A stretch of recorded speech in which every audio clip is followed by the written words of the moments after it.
नमस्कार मित्रांनो, मी सुजल तुमचं स्वागत करतो आजच्या व्लॉगमध्ये. आज आहे नवरात्रीचा दिवस 9वा आणि आम्ही जातो एक अशा ठिकाणी जिकडे तुम्हाला पण आवडेल, जे कोकणकर आहेत त्यांना नक्कीच आवडेल, कारण की त्यांचं डेकोरेशन एवढं भारी आहे आणि देवी पण भारी आहे. तुम्ही नक्की बघा. आता आम्ही जातो तिकडे. बघा, लेट्स गो. आम्ही दोघंच चाललो. आम्ही दोघंच असतो, एकटाच आम्ही दोघंच असतो. आपण चाललो तर दादरमध्ये. देवीचं नाव आहे दादरची भाग्यभवानी. खूपच सुंदर असं डेकोरेशन आहे. नक्की तुम्ही पण जावा, आम्ही पण जातो, तुम्हाला दाखवतो. तर चला पुढे जाऊन भेटू.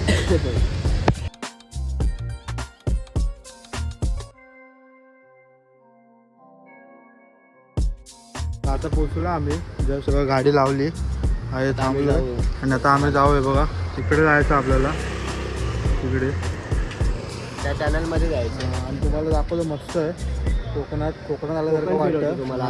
चला चला कोकण फिरवलं. चला लवकर आहे.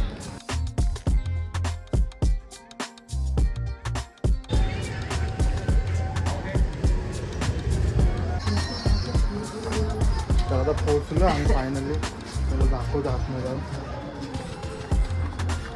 लांजाला आलो. लांजा आले.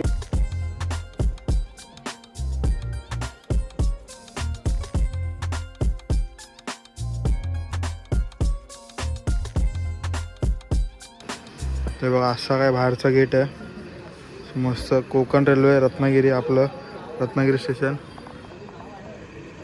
आणि इकडनं एंट्रन्स आहे आणि अशा चाळी आहेत. पहिला आपण आलो परशुराम घाटात आणि परशुराम घाटात आलं. परशुराम घाट आहे चिपळूणमधलं. आणि आतमध्ये आता खूप ठिकाणी आता आतमध्ये जाऊन तुम्हाला दाखवतो. बघा अशा चाळी आहेत थाळीमध्ये आणि मस्त आहे. मस्त गेलं हे बघा. आता आम्ही पोचलो आहे. तर बघा, तुम्हाला मार्लेश्वर, संगमेश्वर मस्त आहे. बघा इथे बोट सुद्धा आहे. रत्नागिरी.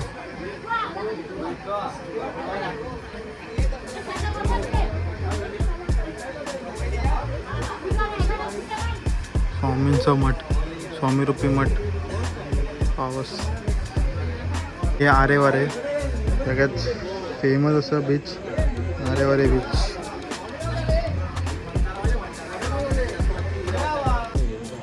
दत्त निवास, गोटेखेड.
फायनली आता आम्ही आलोय.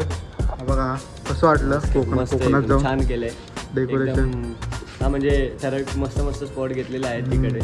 कोकण असं वाटतं की नाही कोकणात आलेलं. मस्त एकदम छान. असं चाळीतली आहे एकदम देवी. एकदम मस्त वाटलं, एकदम घरगुती असं. चला आता जातो घरी.